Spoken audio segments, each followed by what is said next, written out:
utilizan como referentes en el marco económico, vemos también que tienen problemas de ética política en las más altas esferas de gobierno. Y esto ha mostrado ser un tema global, ¿no? Hemos visto cómo también la corrupción es utilizado como uno de los temas centrales de todas las campañas electorales, pero lo más importante, creo yo, de parte del ciudadano, no es que los actos de corrupción ocurran o no ocurran. O sea, el problema está en que queden impunes. Es decir, que una vez que existe un acto de corrupción detectado, en el que la población no le cabe la menor duda, el ciudadano tenga que ser testigo de que al corrupto, aquel que utilizó los recursos públicos para beneficio personal, no le pase absolutamente nada. Yo creo que esa figura es la que el ciudadano condena, que siente el ciudadano que se están riendo en su cara, siente de que él, todas las necesidades que afronta como persona, que todas las carencias que tiene, no las puede solucionar el Estado, básicamente porque por ciudadanos como estos que son corruptos no atienden las necesidades, no llegan a tener una sanción y no se impide de que esto siga creciendo como ha crecido a niveles desbordantes. En tanto a lo que se refiere con el nuevo gobierno, una vez que asuma la presidencia de la República, creo yo que si bien es cierto, las nuevas tecnologías y la nueva forma de hacer política, y ya no tanto a nivel de cámara de Congreso, sino que a nivel de medios de comunicación, es decir, la cámara de televisión y la cámara del celular, ahora es mucho más potente que la cámara de diputados y la cámara de senadores. Entonces creo yo de que eso va a ser un contrapeso fundamental para poder expresar los malestares y los inconvenientes del ciudadano. Y creo que ello nos va a permitir destapar conductas equivocadas, conductas erróneas y sobre todo mal uso de los recursos del Estado en el ejercicio de una función pública. En efecto, como dice Rafael, el tema más grave adicional a la corrupción es la impunidad. Y la impunidad es lo que genera más rechazo en la gente, porque es cierto que los poderes del país expresan otra crisis que el país vive, ¿no? En mi concepto, y lo hemos señalado en ese debate siempre, son dos grandes crisis, entre otras. Primero, que no hay partidos políticos de verdad. O sea, son partidos legales, pero no partidos reales. Son partidos formales, pero no partidos auténticos. O sea, no son partidos que tengan ideología, política, propuesta. Incluso se crean a última hora para las elecciones. Y el país está tan mal respecto a los políticos porque piensa que son incapaces e inmorales que vota por cualquiera menos por un político histórico tradicional, ¿no? Entonces, en ese contexto no funcionan los partidos, no funcionan las instituciones. La gente no cree en el Poder Judicial, lamentablemente en el Congreso tampoco. Tienen 10% menos de aprobación. Y bueno, esto realmente es una mala noticia para el país. O sea, ¿cómo hacer partidos políticos de verdad y cómo hacer instituciones que funcionen? ¿Qué dices tú, Tino Santander? Bueno, gracias, Víctor. Estoy muy complacido de estar con ustedes en esta mesa de análisis y debate. Pero yo creo que si bien es cierto que estos son problemas inmediatos, hay un trasfondo histórico. Y esto tiene que ver con la promesa de la vida peruana. ¿Qué es lo que quisieron los... Un momentito, Tino, va a entrar Acuña, en estos momentos está votando... En Trujillo, ¿no? No, sabíamos que votaba en San Juan de Lurigancho, su nuevo domicilio. O sea, está acá en el distrito donde estamos nosotros en vez cable televisión, ¿no? Acuérdense que Acuña cambió su domicilio sí, claro, a San Juan de Lurigancho con el alcalde de acá, de San Juan de Lurigancho, de su partido, ¿no? Y puso como dirección una casa que no tenía nada, era un solar y que rápidamente construyeron y lo ampliaron para hacer bueno, ahora estamos ligados, está aquí en San Juan, ¿no? Claro. Bueno, Tino Santander, te escuchamos. Decías... Yo lo que pienso es que los problemas inmediatos de seguridad, la falta de institucionalidad de los partidos políticos del país, informalidad, todos los males que nos aquejan a nuestra patria tienen un trasfondo histórico, ¿no? Y esto tiene que ver con la promesa de la vida peruana que señalaba Basadre. Basadre decía, ¿por qué se independizó el Perú? ¿Cuál era la promesa que le hicieron los libertadores a los peruanos para liberarlos del yugo español? una vida feliz, sana y honesta, un país próspero. Esa promesa no se ha cumplido en el Perú. Seguimos siendo un país con una mentalidad colonial, hay un consciente colonial en el Perú, faltan solamente las pelucas del siglo XVIII para algunos sectores del país que tienen una actitud arrogante, la arrogancia empresarial, el racismo, el desprecio por los demás y los diferentes, etcétera, etcétera. Eso ha generado una anomia en el Perú. Y esa anomia en el Perú, como el Perú se ha hecho prácticamente solo al margen de los estados y los gobiernos, al margen del estado y los gobiernos sucesivos en toda la historia del Perú, es que millones de peruanos han construido su propio trabajo, han construido sus propias casas, han construido una vida al margen de las normas democráticas. Y al estar al margen del Estado y de las leyes, entonces ha generado una anomia. Entonces, la delincuencia y la corrupción es aceptada en el Perú, desde el momento en que se coimea a un humilde policía, desde el momento que se trafican hay contrabando, desde el momento que la gente hace cientos de cosas, la corrupción generalizada en los municipios distritales, en el interior del país, en los gobiernos regionales, se permite también y se cuestiona a las élites gobernantes, entre comillas élites. Entonces, esta promesa de la vida peruana hace que la democracia en el Perú sea una farsa. La gente está cansada del sistema democrático y está cansada del sistema democrático en la medida que no soluciona los problemas de esta democracia. Está cansada la gente. Si tú tienes 10 millones de peruanos que no tienen agua y ni desagüe, 2 millones en Lima, si tú tienes aproximadamente 500.000 mineros informales al margen del Perú y del Estado, si tú tienes 85-84% de agricultores y campesinos que no tienen acceso al crédito, si tú tienes en Cajamarca, en Huancavelica, centros mineros, donde casi el 40 o el 50% no tienen electricidad, ¿de qué democracia les podemos hablar a los peruanos?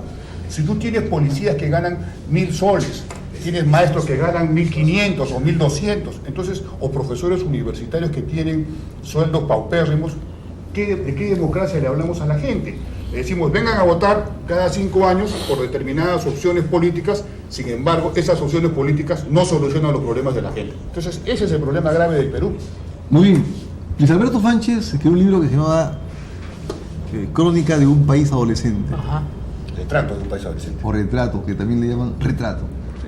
Tú has graficado un tema que podría denominarse retrato de una democracia adolescente. O sea, la democracia en el Perú es una democracia plena, completa, realizada. Hay que hacer democracia. Por eso es que la gente, como tú bien dices, ¿no?, cree poco o nada en esta democracia porque ha sido insuficiente. O sea, hay una democracia económica que se pensaría, por ejemplo, en empleo, que no existe, en ingreso, que no existe. Una democracia social que se pensaría, por ejemplo, en agua, luz, desagüe, no existe tanto como dicen. Una democracia política que se prevé en participación, no existe eso. Acuérdate además que para ciertas izquierdas, o para todas las izquierdas marxistas en el Perú, la democracia no era un valor. Ellos nunca creyeron en la democracia, creyeron en el centralismo democrático, que era otra cosa. Creyeron en las dictaduras. Y también hay que señalarlo que nunca ellos marcaron distancia respecto a las dictaduras que ellos avalaron siempre. Porque eso fue, o fueron los gobiernos, los regímenes marxistas-leninistas en toda la Europa Oriental, por ejemplo. Y acá en Cuba, para no ir muy lejos, y ahora en Venezuela. Entonces, el concepto democrático es un concepto que hay que llevarlo a la práctica todavía. O sea, hay que hacer democracia, ¿no? Bueno, lo dejo ahí para que hable Wilber Ruiz Silva. Sí, sobre todo retomando las opiniones de Quino. Tino. De Quino, ¿no? Tino Santander. Tino. Yo creí que era... Tino. Pensé que era como Quino, el compañero Quino. Retomando las opiniones de Tino y de Víctor en ese debate de la construcción de esa democracia ideal. Lo que tenemos es una democracia real donde a un grupo de miles de peruanos no le han solucionado sus problemas de infraestructura, de agua, desagüe, pistas, veredas, no le han resuelto sus problemas de seguridad nacional. Pero además, fíjate cuán valioso sigue siendo Basadre, como bien lo ha recordado. Como referente, ¿no? Como referente, porque en algún momento Basadre en el 55 dijo que el Perú lo que tiene que hacer es querer existir, que es el querer existencial de Basadre, el querer existencial. Y ese querer existencial, a lo largo de los últimos 50 años, creo que ha sido un querer existencial total y absolutamente individual en la construcción de su futuro. Por eso Lima, por ejemplo, la gente ha invadido, ha puesto su bandera y ha dicho: yo existo desde aquí, desde este momento, y ha construido efectivamente su vivienda y ha construido esa parte de la Lima totalmente informal. En el momento en que no había trabajo, el peruano que ha dicho: yo existo, y pongo mi carretilla en la esquina de la calle, y se crea todo el comercio informal. Entonces, en ese querer existencial, los partidos políticos, efectivamente, no de ahora, sino de años, no encontraron un cauce para construir ese país, porque sobre la base de qué ideas construimos el país, sobre las ideas de Mariátegui, sobre las ideas de Víctor Raúl de la Torre, sobre las ideas de Belaúnde, sobre las ideas de Bedoya Reyes, y ahora últimamente sobre las bases de qué, sobre las bases de qué vamos a construir, sobre las bases de Keiko, sobre las bases de PPK, Lucho Castañeda.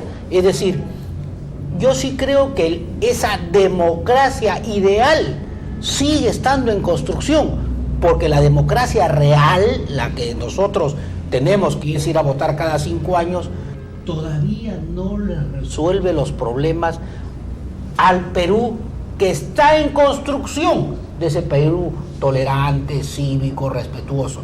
Por eso yo sí creo que estas elecciones deberían de por lo menos llevarnos a la reflexión de los temas que tendrán que ser materia de debate para los próximos años, ¿no?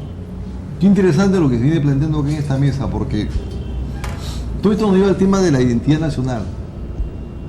Identidad nacional, que es un concepto no construido ciertamente en términos absolutos.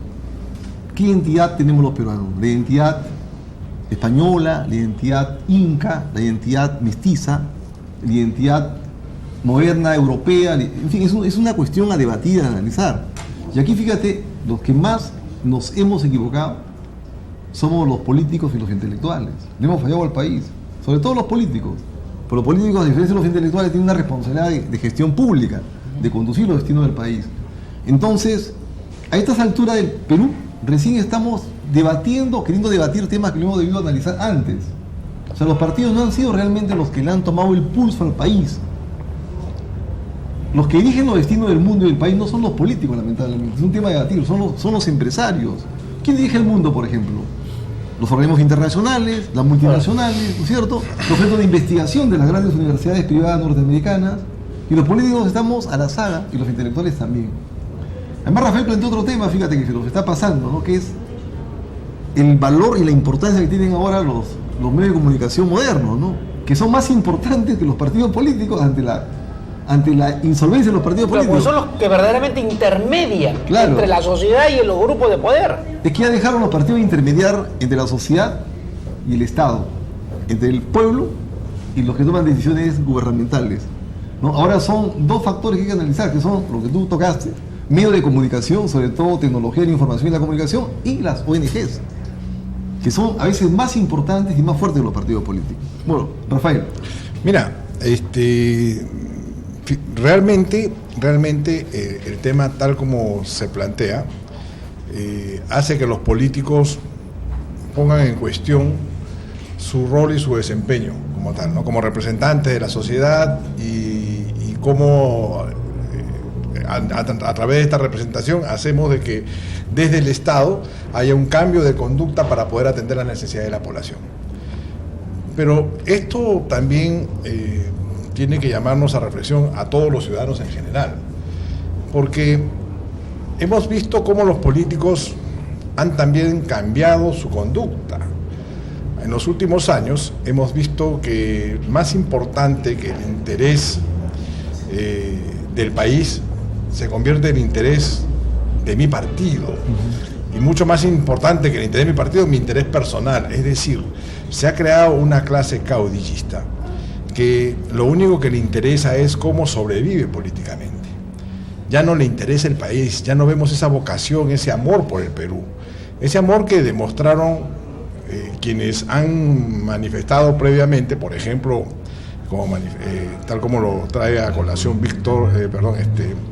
Wilder, por ejemplo, Víctor Raúl de la Torre, Luis Bedoya Reyes, Alfonso Barrantes Lingán desde la izquierda, o sea, ciudadanos que anteponían por encima del interés personal y por el interés de su partido el interés nacional. Ejemplo, Luis Bedoya Reyes. En el año 1979, Luis Bedoya Reyes queda en segundo lugar en las elecciones de la Asamblea Constituyente, después de la larga dictadura militar. Se forma una Asamblea Constituyente, se convoca elecciones, gana las elecciones Víctor Raúl Ayala Torre, queda segundo Luis Bedoya Reyes, tercer lugar la izquierda. Pero Víctor Raúl Ayala Torre no logra sacar la mayoría suficiente como para garantizarse la presidencia de la Cámara, y se tenían que hacer unas elecciones internas. La izquierda se acerca a Luis Bedoya Reyes y le dice: te hacemos presidente de la Asamblea Constituyente. Pero la reflexión de Luis Bedoya Reyes va en el sentido de qué es lo que se necesitaba en ese momento, qué es lo que necesitaba el país. Una carta constituyente. Con la izquierda no se iba a poder sacar una carta de acuerdo y afín al pensamiento, a las ideas que promueven el desarrollo desde el entender de Luis Bedoya. Y en ese sentido dice: es más probable que yo logre un entendimiento con el APRA que con la izquierda. Declina a la presidencia de la Asamblea y se la otorga a Víctor Raúl Ayala Torre. Víctor Raúl se conmueve hasta las lágrimas, pero no por él ser elegido presidente, sino por el amor que Bedoya demostró al Perú en ese momento y en ese gesto. Desde la izquierda también lo hemos visto. Alfonso Barrantes Lingán se somete a elecciones presidenciales en el año 85. Pasa a la segunda vuelta con Alan García Pérez.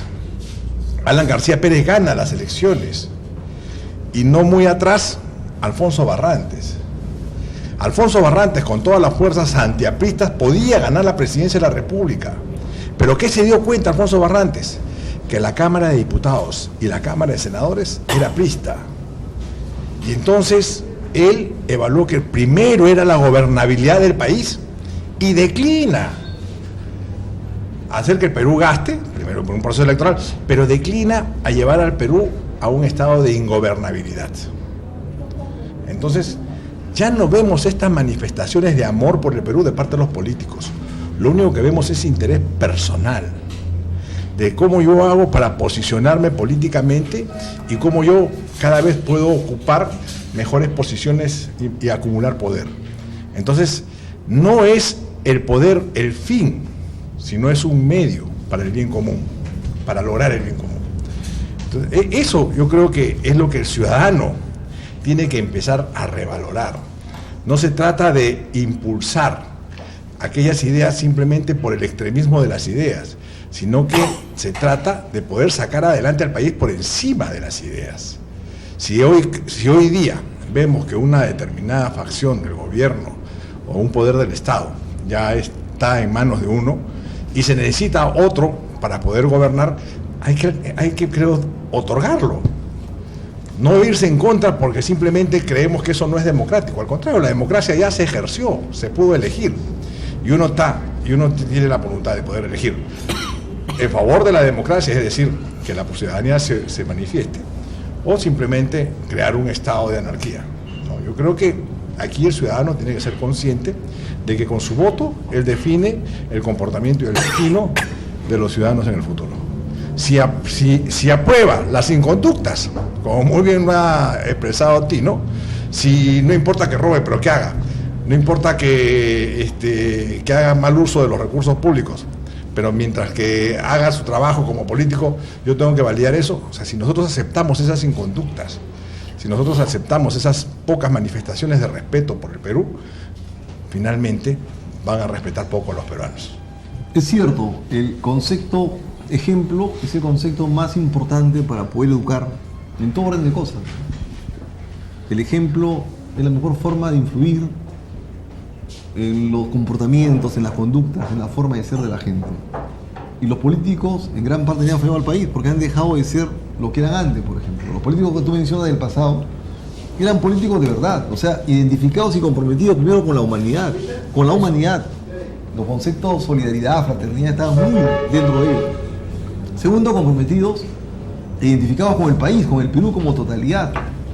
Y recién después comprometidos con su partido. O sea, los partidos eran consonantes con el interés nacional y con el interés humano. Eso no existe ahora, porque cualquiera entra a la política.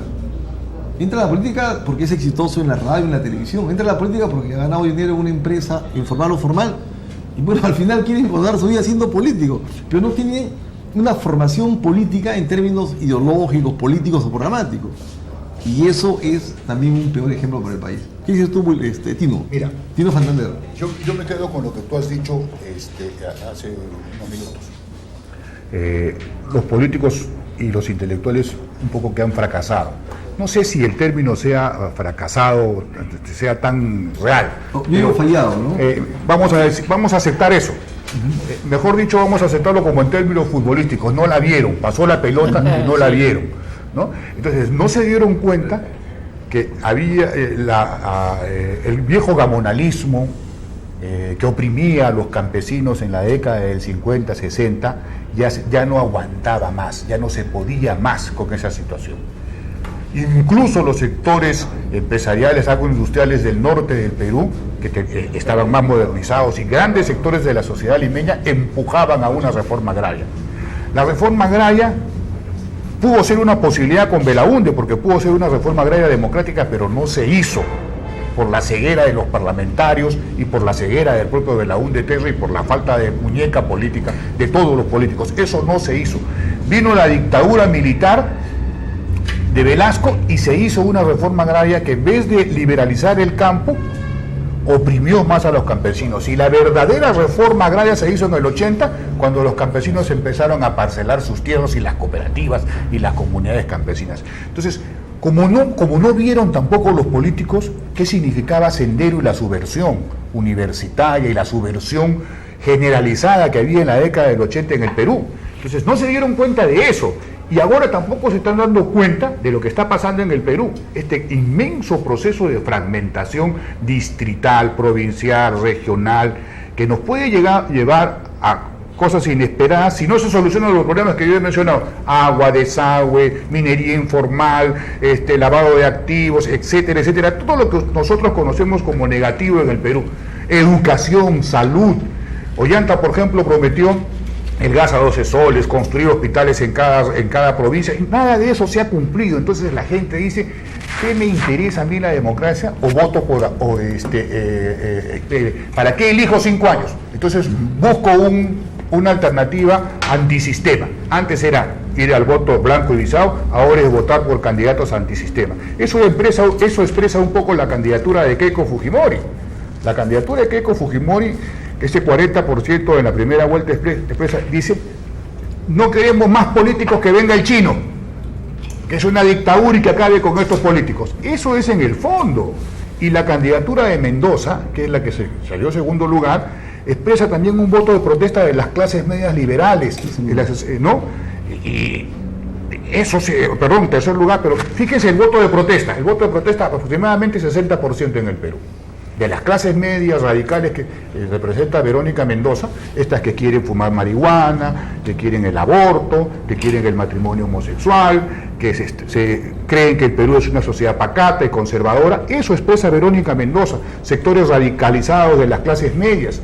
Y el otro lado es el lado conservador, que representa a Pedro Pablo, que es el lado de la arrogancia empresarial, de las corporaciones transnacionales. Entonces, ese es el escenario político.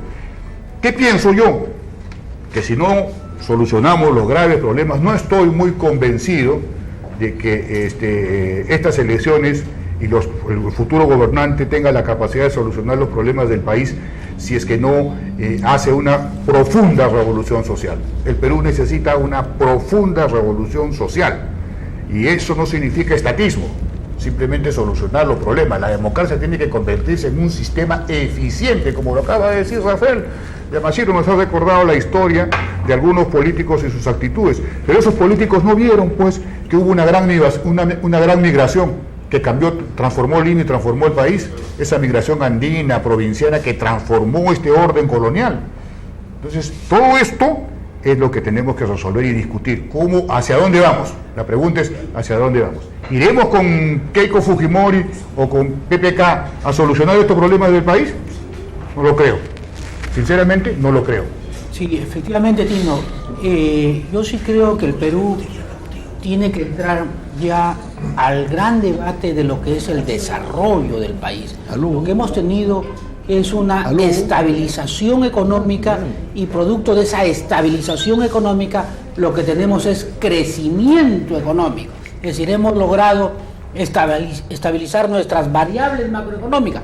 No tenemos problemas de inflación, no tenemos problemas de tipo de cambio, tenemos un buen ambiente en algún sector para hacer empresa y hacer negocio, es decir, hay cierta predisposición para poner panaderías, para poner lavanderías, es decir, hay un ambiente de negocio. Hay un ambiente favorable a la inversión, pero sin embargo, perdona que te corte, que sea maleducado, pero hay una cosa que te quiero decir. El estudio de Contraloría General de la República, eso no lo dicen los radicales, ni los comunistas, ni los fantasmas que crean a algunas personas, ni tampoco los que están a favor del narcoestado, lo dice la Contraloría General de la República. O sea, dice que la inversión pública en el Perú ha fracasado, 15% es por adjudicación directa, que es donde tú y yo sabemos, y tú, Rafael, que eres político, se genera la corrupción. Solamente el 0.1% se hace a través de ni siquiera licitaciones, sino asociación público-privada y obra por impuestos. Entonces la inversión pública en el Perú está quebrada, es gravísimo. Entonces, ¿cómo si es que no cambiamos el sistema político, si la democracia no sigue siendo una farsa, si no decimos la verdad a la gente, si no le decimos, oiga, estos dos candidatos representan realmente lo que queremos, o cómo los podemos obligar para que esto sea así? Eso es lo que yo quiero que debatamos. Yo sí creo que la población también tiene que entender que una vez que hemos logrado estabilizar los indicadores económicos, tenemos que ir al desarrollo económico. ¿Y qué cosa significa? Significa ir a construir toda la infraestructura que el país necesita. Necesita puertos, necesita carreteras, necesita ferrocarriles, necesita hospitales, necesita escuelas y universidades de primera calidad. Es decir, con el desarrollo económico y la infraestructura puesta en puntos óptimos, creo yo que de ahí pasaremos a ese Perú cívico, tolerante, transparente, con niveles de corrupción casi cercanos a cero. Entonces, yo sí creo que el Perú está en ese proceso de construir. Algo se podrá hacer en paralelo, algo se podrá ir mejorando la infraestructura y algo este Perú de país de primer mundo, porque el Perú de país de primer mundo no se puede construir de la noche a la mañana. Creo que algo ha hecho Ollanta con todos los errores que puede haber cometido. Yo sí creo, y yo que soy un gran crítico de Ollanta, yo sí creo que a Ollanta no lo eligieron para que la economía crezca. A Ollanta lo eligieron para ser inclusivos a una serie de sectores de la sociedad que no estaban siendo beneficiados del modelo económico. Esa inclusión social yo creo que lo ha hecho bien Ollanta. Una interrupción. Yo creo que a Ollanta lo eligieron para impedir que Keiko Fujimori gane la elección. Y entonces no podemos olvidarnos de eso. Ya, pero esa es la explicación. Pero la inclusión formal. La inclusión social, ¿dónde está? ¿En aumentar programas sociales improductivos? O sea, nosotros en el Perú lo que estamos acostumbrados es a hablarle a la gente. Tiene 800 millones. Sí, no es que estoy de acuerdo contigo en muchas cosas. La gente sabe lo crítico que yo soy de Ollanta, pero no se puede dejar de conocer los 800 millones de soles que casi tiene Beca 18, que antes tenía casi cero. Caliwarma, la cantidad de carreteras chiquitas que han hecho por el interior del país, que sea un gobierno que ha comunicado mal sus logros, es otra cosa. Entonces todos los gobiernos han comunicado mal sus logros, el APRA, Toledo. Yo no creo que esa sea la justificación, porque los ciudadanos tienen una percepción negativa, y tú lo sabes mejor que nosotros dos, porque tú eres un político, Rafael. Entonces, ¿qué cosa es lo que está pasando en el Perú? Que no le decimos la verdad a la gente. Entonces estamos maquillando las cosas. Eso sí. ¿No? Estamos maquillando. ¿Por qué esta elección, por ejemplo? Esta elección es una cosa bien rara, ¿no? Es una elección que todo va contra una candidata. Todo, un cargamontón de... Ya, es narcotraficante, todo lo malo. Ya. Y todo lo bueno viene de Norteamérica. Viene de Norteamérica. Entonces es una cosa pues absolutamente loco. No le decimos la verdad a la población. Y yo no soy fujimorista porque yo...